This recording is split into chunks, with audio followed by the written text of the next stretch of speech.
আপনাদেরকে সদয় অবগতি প্রদান করছি যে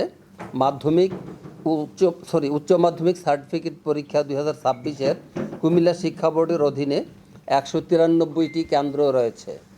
তাদের মধ্যে কেবল কুমিল্লা সরকারি মহিলা কলেজ কেন্দ্রে বিগত 13/7/2026 তারিখে অতিবৃষ্টিতে সৃষ্ট জলাবদ্ধতায় পরীক্ষার্থীগণ কেন্দ্রে প্রবেশে বিড়ম্বনার শিকার হয়েছে। এছাড়া কেন্দ্রে কোনো পানি ছিল না। কেন্দ্র ছিল সম্পূর্ণ নিরাপদ এবং ঝুঁকিমুক্ত। কলেজ ক্যাম্পাসে নির্মাণাধীন মালামাল এবং ক্যাম্পাসের প্রবেশপথে সৃষ্ট গর্তের কারণে একজন পরীক্ষার্থী পানিতে পড়ে যায়। আমি এই পরীক্ষার্থীর জন্য আন্তরিকভাবে দুঃখ প্রকাশ করেছি। আমি সন্তানতুল্য মনে করি আমার প্রতিটি শিক্ষার্থীকে, প্রতিটি পরীক্ষার্থীকে আমি খুব ব্যথিত হয়েছি। পরবর্তীতে তার অভিভাবক তার জন্য শুকনা কাপড় সরবরাহ করে এবং সেই কাপড় পরিধান করে সে ভালোভাবে পরীক্ষা সুসম্পন্ন করেছে। এমন পরিস্থিতিতে বোর্ড কর্তৃপক্ষ কর্তৃক গৃহীত পদক্ষেপ সমূহ: ফায়ার সার্ভিস সিটি কর্পোরেশনকে বিষয়টি অবহিত করলে প্রতিষ্ঠান দুটি তাদের গাড়ি, নৌকা ও ভ্যান যোগে পরীক্ষার্থীদের কেন্দ্রে পৌঁছানোর তাৎক্ষণিক ব্যবস্থা করেন। তাদের প্রতি আমি কৃতজ্ঞতা জ্ঞাপন করছি। শিক্ষা বোর্ডের পিকআপ ভ্যান ব্যবহার করে শিক্ষার্থীদের পারাপারের ব্যবস্থা করা হয়েছিল।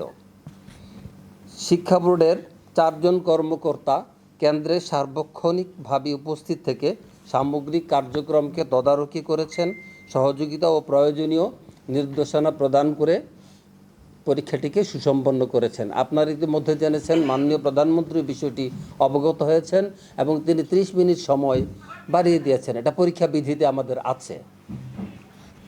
শিক্ষা মন্ত্রণালয়ের নির্দেশক্রমে বিলম্বে কেন্দ্রে আসা ও সময়ে ক্ষতিগ্রস্ত পরীক্ষার্থীদের প্রয়োজনীয় সময় সেই বিধিতেই প্রদান করা হয়।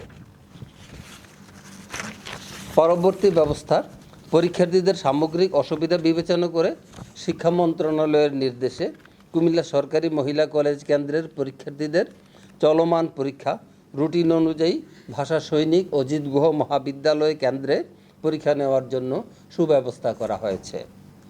পরীক্ষার্থীদের তাৎক্ষণিক পরিবর্তিত পরীক্ষা কেন্দ্র সম্পর্কে অবহিত করে নোটিশ দেওয়া হয়েছে এবং প্রেস বিজ্ঞপ্তি দেওয়া হয়েছে।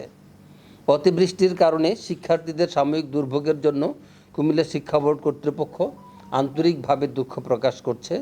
একই সাথে ভবিষ্যতে এ ধরনের সৃষ্ট পরিস্থিতি মোকাবেলায় ও প্রয়োজনীয় ব্যবস্থা গ্রহণের জন্য অধিকতর সতর্ক থাকবে বলে দৃঢ় আশাবাদ ব্যক্ত করছে।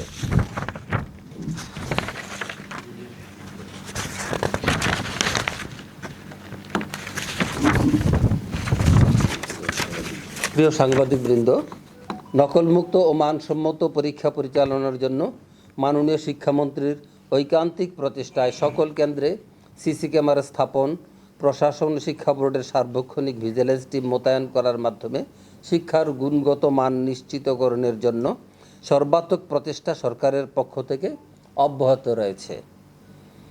আমরা সেই প্রচেষ্টারই গুরুত্বপূর্ণ একটি অংশীদার, আপনারা সহ। অথচ সকালের অতিবৃষ্টি ও জলাবদ্ধতার কারণে কোমলমতি পরীক্ষার্থীদের যে বিড়ম্বনার সৃষ্টি হয়েছে তা নিরসনের জন্য জেলা প্রশাসন, সিটি কর্পোরেশন, পুলিশ প্রশাসন সহ প্রশাসনের সর্বস্তরের নেতাকর্মী, সাংবাদিকবৃন্দ আন্তরিকভাবে সহযোগিতা করে পরীক্ষাটিকে সুসম্পন্ন করেছে, যেখানে একজন পরীক্ষার্থী কিন্তু অনুপস্থিত ছিল না। তা সত্ত্বেও এক শ্রেণীর কন্টেন্ট ক্রিয়েটর বিষয়টিকে নেতিবাচকভাবে উপস্থাপন করে সরকারের ভাবমূর্তি ক্ষুণ্ণ করতে সচেষ্ট হয়েছে, যার কারণে আমার শিক্ষা পরিবার ব্যথিত হয়েছে। আমাদের অনেকগুলি আন্তরিক প্রচেষ্টাকে যদি তুলে ধরতেন আমরা খুশি হতাম। জাতির বিবেক সাংবাদিকবৃন্দকে বিষয়টির সত্য ভাষণ প্রচারের জন্য আমি সবিনয় অনুরোধ করছি। সবাইকে আন্তরিক ধন্যবাদ।